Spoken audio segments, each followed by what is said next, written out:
시편 92편. 지존자여, 시편금과 비파와 수금으로 여호와께 감사하며 주의 이름을 찬양하고 아침마다 주의 인자하심을 알리며 밤마다 주의 성실하심을 베품이 좋으니이다.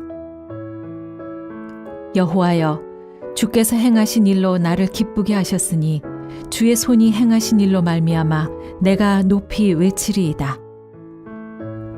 여호와여, 주께서 행하신 일이 어찌 그리 크신지요. 주의 생각이 매우 깊으시니이다. 어리석은 자도 알지 못하며 무지한 자도 이를 깨닫지 못하나이다.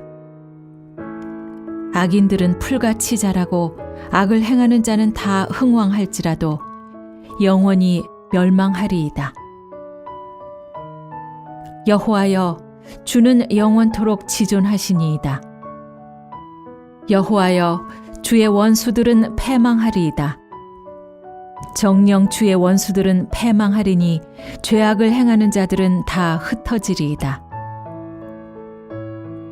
그러나 주께서 내 뿔을 들소의 뿔같이 높이셨으며 내게 신선한 기름을 부으셨나이다.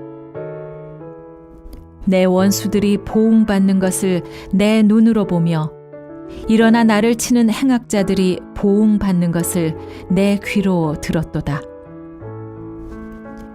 의인은 종려나무같이 번성하며 레바논의 백향목같이 성장하리로다.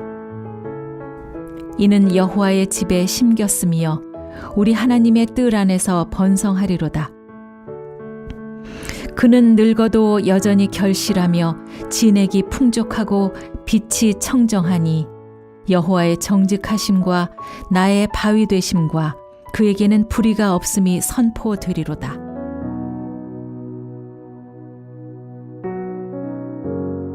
성도님들, 오늘 시편 92편 1절부터 15절까지의 말씀을 함께 나누도록 하겠습니다. 이 시편 92편이 우리말로는 지존자여 시편금과 비파와 수금으로 이렇게 말이 시작이 되고 있는데요. 히브리어 성경에서는 원어로는 그렇지 않습니다. 제일 먼저 나타나는 단어는 좋습니다 라는 단어예요. 이게 히브리어로 토브라는 단어거든요. 제가 예전에 한번 설명해 드린 적이 있는 것 같은데, 이 토브라는 단어는 창세기 1장에 하나님께서 이 천지만물을 지으시고 보시기에 좋았더라 라고 할 때, 그때 그 쓰였던 좋았더라, 보시기에 좋았더라 라고 할 때 쓰인 단어가 이 토브라는 단어입니다. 그래서 오늘 이 시편 92편을 들어가는 이 단어가 토브, 좋습니다 라고 말하면서 무엇이 좋은 것인가, 지금 시인이 좋다고 표현하는 것은 무엇에 대한 것인가, 이게 1절부터 3절에 쭉 나와 있거든요.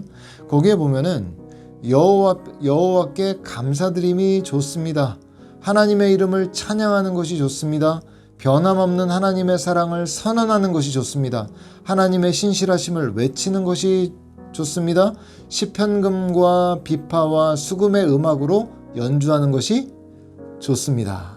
이렇게 표현하고 있는 것이에요. 말하자면 성도님들, 제가 지금 말씀드린 것처럼 토부합니다, 좋습니다. 뭐가 말입니까?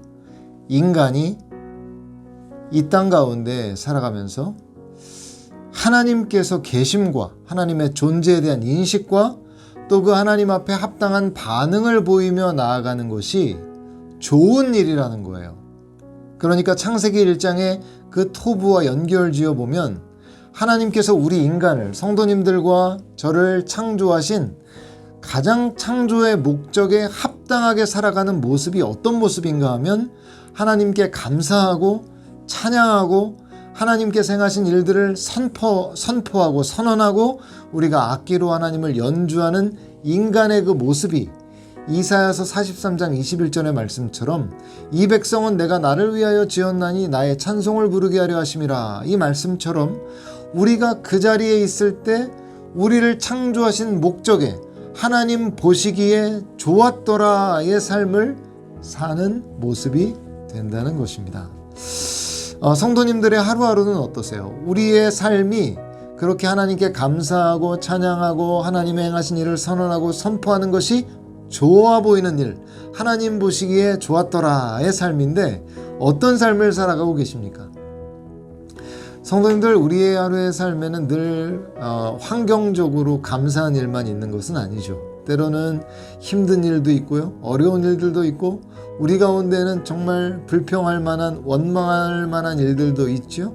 그럼에도 불구하고 우리가 삶의 자리에서 항상 하나님께서 나와 함께 계심과 그 하나님이 선하시다는 것들을 기억하면서 늘 입술에 감사의 고백이 있고, 삶의 자리에서 언제나 하나님을 찬양하는 찬양의 입술이 있고, 하나님께서 행하신 일들에 대해서 선언하고 선포하는 입술이 있을 때, 환경을 이겨내고 우리의 영적인 눈을 떠서 하나님을 찬양하는 삶을 살아갈 때, 그 삶이 하나님 보실 때 어떤 삶이라는 겁니까? 보시기에 좋았더라의 삶이 된다는 것이죠.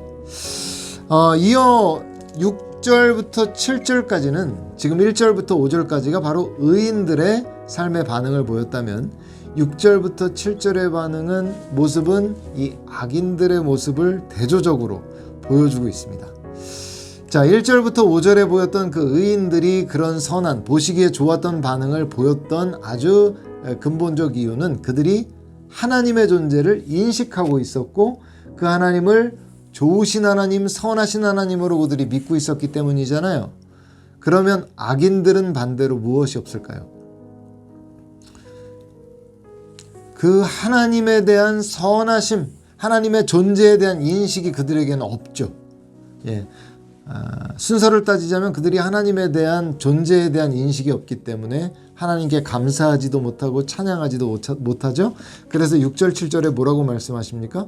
어리석은 자도 알지 못하며 무지한 자도 이를 깨닫지 못하나이다. 무엇을 말입니까? 의인들이 하나님을 인식하고 하나님께 감사하고 찬양하는 이 모든 일들을 그들은 알 수가 없고 알 리도 없죠. 예. 그래서 이 세상 가운데 살아가는 이 악인들의 입술에는 찬양 감사가 있을 수 없고, 제가 말씀드린 하나님께서 그들을 창조하신 창조의 목적에 합당하게 살아갈 수도 없는 것이죠. 예. 그런데 세상에 있는 사람들이 하나님을 모르기 때문에, 찬양하지 않기 때문에 세상에서 뭐 잘못되고 망하고 그들이 계속 실패만 하고 이러면 우리가 그들에게 이렇게 말할 수 있을 겁니다.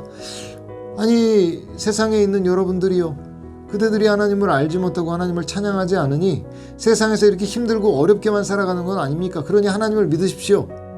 우리가 이렇게 딱 얘기할 수 있으면 이거 그러면 참 좋을 것 같은데, 세상에 있는 사람들이 못 살기만 합니까? 어렵기만 합니까? 아니죠. 때로는 세상 사람들이 성도들보다 더 세상적으로는 잘 되고 뭔가 잘 나가고 높은 자리에 있게 되고 이런 경우도 있죠. 그러니까 성도들이 때로 그런 모습을 보면은 마음에 시험도 되고 좀 그렇기도 한단 말이죠. 근데 시인이 오늘 7절에 뭐라고 말합니까? 악인들은 풀같이 자라고 악을 행하는 자들은 다 흥황할지라도 영원히 멸망하리이다. 잘 보십시오. 악인들이 세상 가운데 잘 되고 악인들이 세상 가운데 높아지는 것은 다 뭐와 같다는 겁니까?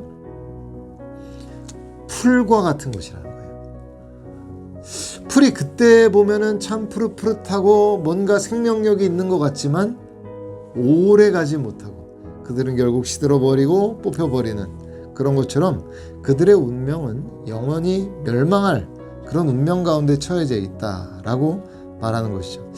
성도님들, 세상에 있는 사람들이 왜 성도들을 때로는 비웃고 조롱하고 합니까? 예, 그들에게는 하나님의 존재가 인식되지 않았고 세상이 전부거든요.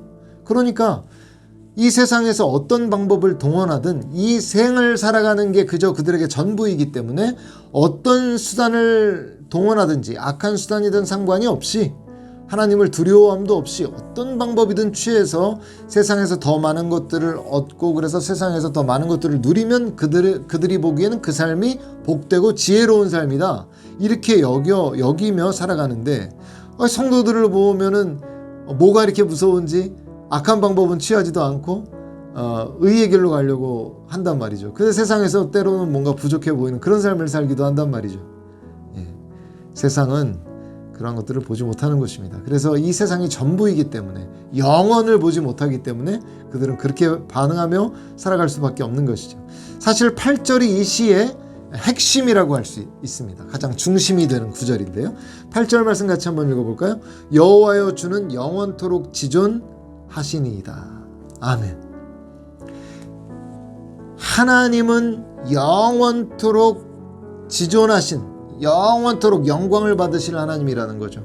왜 의인들이 복됩니까? 그 영원하신 하나님을 인식하였고 그 하나님을 찬양하고 있기 때문에 의인들의 삶은 미래는 영원할 것이지만 악인들은 도리어 왜 그들이 이 세상에서 때로는 많은 것들을 누리기도 하고 잘 나가는 것 같아 보이지만 왜 그들이 불행한 사람들입니까? 그 9절에 나와 있죠. 그들의 결국이, 악인의 결국이 9절에 나와 있어요. 같이 한번 읽어볼까요? 여호와여 주의 원수들은 패망하리이다. 정령 주의 원수들은 패망하리니 죄악을 행하는 자들은 다 흩어지리이다. 이것이 바로 악인들의 결국이라고요. 그들은 결국 패망해버리고 맙니다. 영원을 알지 못합니다. 영원하신 하나님을 알지 못해요. 그러니까 세상에서 악을 행하면서 그들은 결국 영원한 멸망의 길로 가고 있는 것이죠. 그래서 우리가 부러워하면 안 되는 것입니다. 이어서 10절부터 15절에는 의인들의 결국이 나와 있습니다. 의인들의 결국. 자, 뭐라고 나옵니까? 10절에 보니까 내 뿔을 들소의 뿔같이 높이셨다. 이 뿔은 힘이요 영광을 드러냅니다. 하나님께서 하나님을 인식하고 하나님께 감사하고 찬양하고 하나님을 선포하는 자들의 뿔을 높이신다. 그들을 영광스럽게 여기신다. 그들을 영광스럽게 여겨주신다. 세상에서 그런 영광을 받게 해주신다. 뒤에서 뭐라고 나옵니까? 내게 신선한 기름을 부으셨나이다. 하나님께서 공급하시는 하나님의 힘, 하나님의 능력으로 새 힘으로도 살아갈 수 있게 해주시죠. 그리고 아까 악인들은 풀과 같이 번성하다고 했는데 지금 의인들은 어떻게 번성하다고 합니까? 12절에 보면 의인은 종려나무같이 번성하며 레바논의 백향목같이 성장하리로다. 잘 보십시오. 악인들은 풀같이 잠깐 있다 그 영화가 사라지게 되지만 대조적으로 의인들은 어때요? 종려나무같이 번성하며 레바논의 백향목같이 성장하리로다. 대조가 보이시죠? 그들은 깊이 뿌리를 박은 나무와 같이 아주 그 튼튼한 나무와 같이 흔들리지 않습니다. 비바람이 쳐도 어떤 시련이 다가와도 그들은 여호와 하나님께서 공급하시는 그 새 힘을 받아 신선한 기름 부음을 받아 세상 가운데에서도 크게 흔들리지 않습니다. 이것이 바로 의인들의 결국이죠. 여호와의 13절 보십시오. 같이 한번 읽어볼까요? 이는 여호와의 집에 심겼으며 우리 하나님의 뜰 안에서 번성하리로다. 그들이 하나님으로부터 힘으로도 살기 때문에 여호와의 집에 심겼기 때문에 그들은 흔들리지 않습니다. 성도님들, 이것이 의인의 결국이라는 것이죠.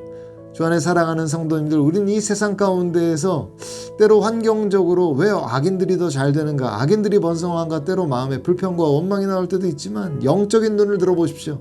의인들은 여호와의 집에 심겨서 영원한 삶을 살아가고 있습니다. 성도님들도 마찬가지입니다. 세상 가운데 때로는 세상적 기준으로 낙심될 때가 있지만 영혼의 눈으로, 하나님을 바라보는 눈으로 이 세상과 자기 자신을, 우리 가정을 한번 바라보십시오.